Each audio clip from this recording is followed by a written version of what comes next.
And that really reminds me of a point that I wanted to make. One reason why Grace Under Pressure is my second favorite Rush album is that it is one of Rush's most emotional albums. Yeah, it's And dark. that is just like so mind-boggling when you consider that it's inspired by the Cold War. You would think that it might have like a calloused kind of feel, but other than Vapor Trails, perhaps, like this is one of the most emotional records. Yeah. Not only do you get like the concern for your fellow man with Distant Early Warning, you get the lament over the loss of a dear friend with After Image. Yeah.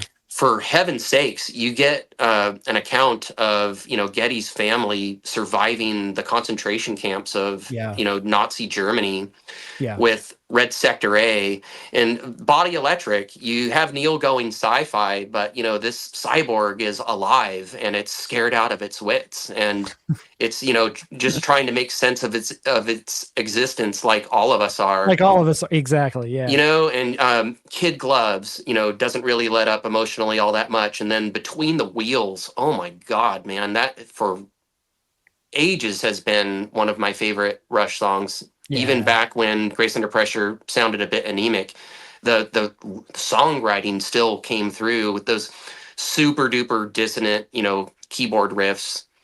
That's one that whenever they broke that out in concert, every single time the crowd went nuts. Yeah, and isn't Absolutely it? bananas. It's restored. It's restored here in the live cut, right? It was cut Yep. from the original 1984 tour Yeah. presentation. So, And on the whole, am I glad that we have the entire 1984 show? Sure. yeah. I've had entire 1984 shows for many years on recordings of indeterminate origin, is I believe what we're supposed to say. I have some recordings of indeterminate origin for every single Rush tour, Hmm. including Caress of Steel. Mm. So I'm thrilled anytime we get more Rush from the Yeah. vaults. So, and the mixes get the job done. I just really question whether they could have been done even more excellently. Yeah, that's sort of how I feel because at the end of the day, this is still an enjoyable set. And it reminded me of why I love Rush in a way. And it deepened my appreciation for this album. Even though I wasn't 100% on board with the presentation all the time, hearing these various different perspectives on the mix from the original to Terry Brown's to Richard Schickey's, I was able to hear details and things in the mix that I'd never noticed before, and again, it just deepens my appreciation for this album. And like you said, it's a very dark album, so it's like you mentioned Red Sector A. That's one that absolutely guts me every time I listen to it. There are just lines in that destroy me emotionally, and For my so father and my brother, it's too that's the late, one. but I must help my mother stand up straight. Yeah. Fuck, man. Like, Yeah, right. And so the point is this isn't a record that I especially reach for often. It's kind of like the Final Cut by Pink Floyd, where it's like I love that album, and I know not everybody does. I love that record. we'll talk Final Cut sometime. I I love put it. it. I put it on every Armistice Day. Oh, nice. I love it, but it's not like a I want to listen to it for pleasure all the time kind of album.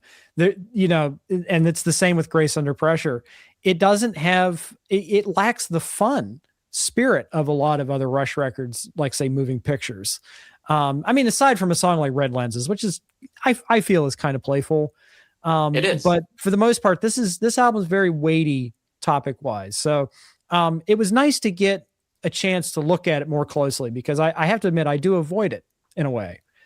So it's always nice to get a chance to look at it more closely. So I guess it comes to the point in the video where we offer our recommendation, and my recommendation is conditionally yes. If you're a fan of the record, go stream it. What are your thoughts, Mike?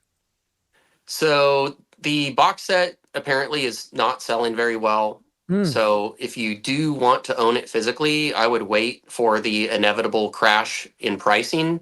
yes. I might snag a copy for myself when it dips below $100. Yeah. I That would would. be reasonable. Yeah. Hmm.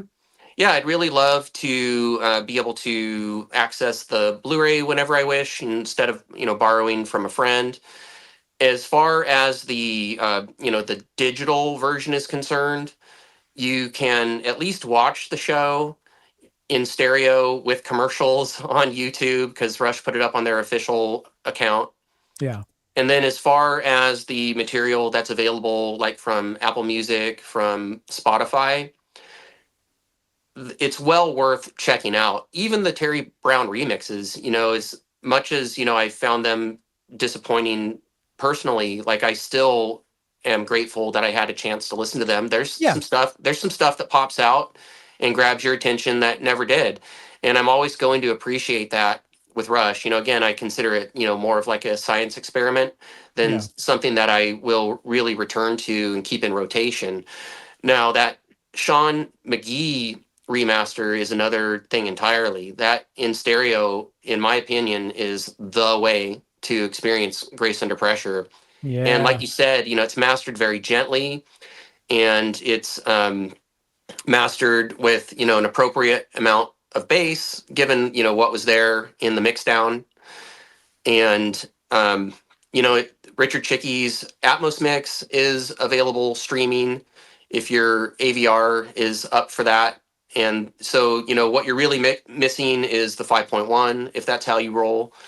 Yeah. So on the whole, I would say the box set is a swing and a miss. And I hope that doesn't entail bad things for Yeah. a Power Windows set or a Hold Your Fire set. I cannot swear to this, but I'm pretty sure we're going to get Atmos remixes for the entire Mercury Records era. Yeah. And, so the albums that I'm really looking forward to, with some added warmth and hopefully some balls would be Power Windows and Hold Your Fire. Me too. Yeah. Those are the two I'm most excited for as well.